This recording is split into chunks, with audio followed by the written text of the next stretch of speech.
Police प्रशासनाने चूक करू नये। पोलीस प्रशासन चालवत नाही, पोलीस कायदे करत नाही, पोलिसांनी कायद्याचा भंग करू नये।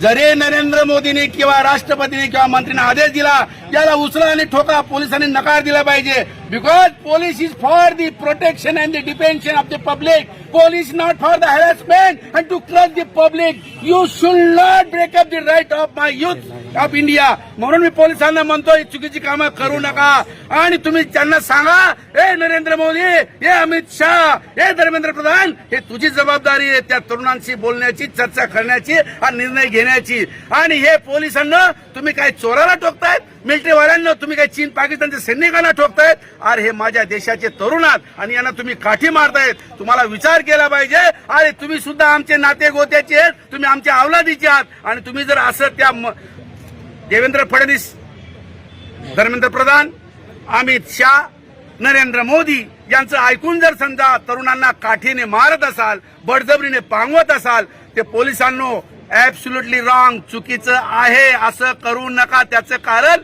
तुम्ही सरळ सरळ उत्तर दिलं पाहिजे, कारण पोलीस अधिकारी एमपीएससी आणि यूपीएससी परीक्षा झालेली असतात, त्यामुळे त्यांना याचं ज्ञान असलं पाहिजे। पोरांना ठोकणं ही तुमची जबाबदारी नाही, पोरांची बोलणं हे मंत्र्यांची जबाबदारी आहे, असा तुम्ही त्यांना खडे सवाल सांगितला केला पाहिजे। आणि म्हणून मी म्हणतो, वांगचूक साहेबांना जे काही उचलून नेलं चुकीचं आहे, त्यांना त्या ठिकाणीच मेडिकल ट्रीटमेंट दिली पाहिजे होती। आणि आताही जी काही पोरं त्या ठिकाणी अभिजित दिक्के बरोबर त्यांना ठोकायला नको, कारण हे तरुण कोण आहेत? हे काय चीन, पाकिस्तान, सिरिया, जॉर्डनचे आहेत का? हे माझ्या देशाचे एक भविष्य घडवणारे नागरिक आहात। याच्याकडून आमदार बनतील, याच्यातून खासदार बनतील, याच्यातून मुख्यमंत्री प्रधानमंत्री बनतील, इंजिनियर, वकील, डॉक्टर बनतील आणि यांना तुम्ही काठी मारतायत।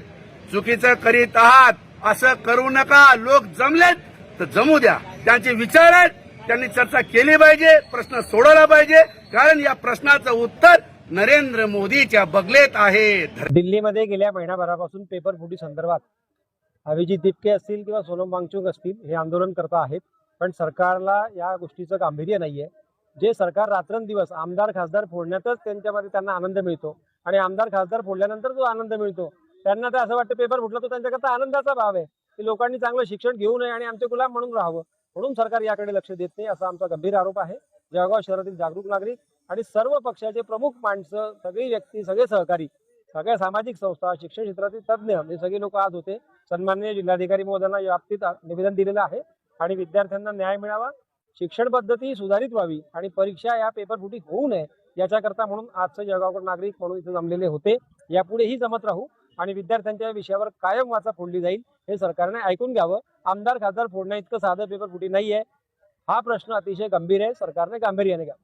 सोनम वांगचुक यांना उचलून नेलेलं नाही, सोनम वांगचुक लोकशाही माध्यमातून आंदोलन करत होते, त्यांचं अपहरण सरकारने केलेलं आहे, पोलिसांच्या माध्यमातून त्यांचं अपहरण आहे, त्यांना उचलून नेलेलं नाहीये। आणि लोकशाही माध्यमातून जर का कोणी लोकशाहीने संविधान सगळ्यांना अधिकार दिला आंदोलनाचा आणि लोकशाही मार्गाने कोणी आंदोलन करत असेल आणि त्याला तुम्ही असं चादरीने झाकून अपहरण करण्यासारखं एखाद्या व्यक्तीचं अपहरण करून त्याला झाकून केलं जातं, त्याच पद्धतीने केली आहे। म्हणून या सरकारचा आम्ही निषेध व्यक्त करतो। ही पद्धत अतिशय लोकशाही पद्धतीला घातक आहे, हे असले प्रकार खपवून घेतले जाणार नाही अशी आमची मागणी आहे।